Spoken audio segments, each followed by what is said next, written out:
Common object কি? আসুন জানি আইন কি বলে।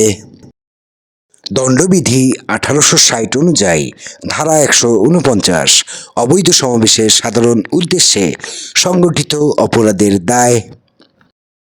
১৪৯ ধারার মূল বক্তব্য: যদি কোনো অবৈধ সমাবেশের কোনো সদস্য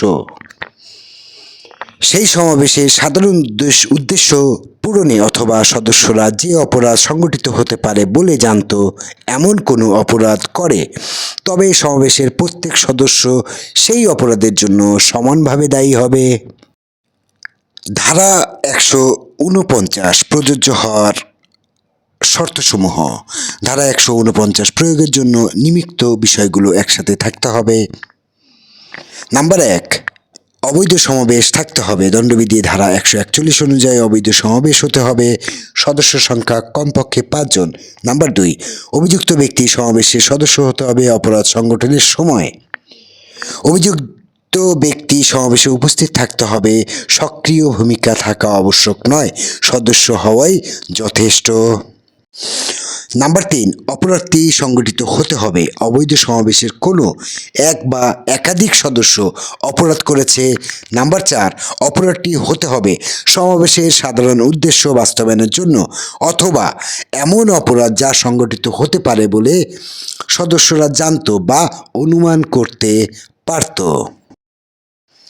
ধারা ১৪৯ এর মূলনীতি: পরোক্ষ দায়, অর্থাৎ একজনের কাজের দায় সকলের উপর বর্তায়। এখানে ব্যক্তিগত ভূমিকা প্রমাণ জরুরি নয়, বরং সমাবেশের সদস্য হওয়াই দায় সৃষ্টির জন্য যথেষ্ট।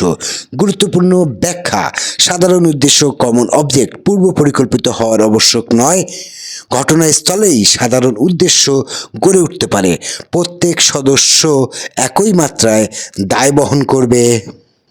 উদাহরণ: এ, বি, সি, ডি ও ই মিলে একটি অবৈধ সমাবেশ গঠন করে। সমাবেশ চলাকালীন এ একজনকে হত্যা করে।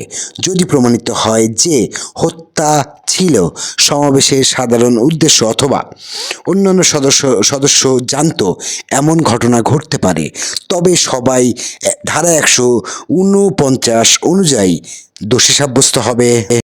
সম্পর্কিত ধারা: ধারা ১৪১ অবৈধ সমাবেশ, ধারা ১৪৬ দাঙ্গা, ধারা ১৪৭ ও ৪৮ দাঙ্গার শাস্তি, ধারা ৩৪ যৌথ উদ্দেশ্য জয়েন্ট লায়াবিলিটি।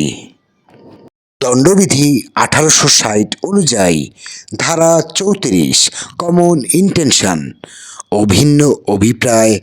জানুন পরবর্তী ভিডিওতে। এরকম আরও গুরুত্বপূর্ণ সকল আইন সংক্রান্ত ভিডিও সবার আগে পেতে খুলনা ল একাডেমির পেজ ও চ্যানেলটি ফলো ও সাবস্ক্রাইব করুন। ধন্যবাদ।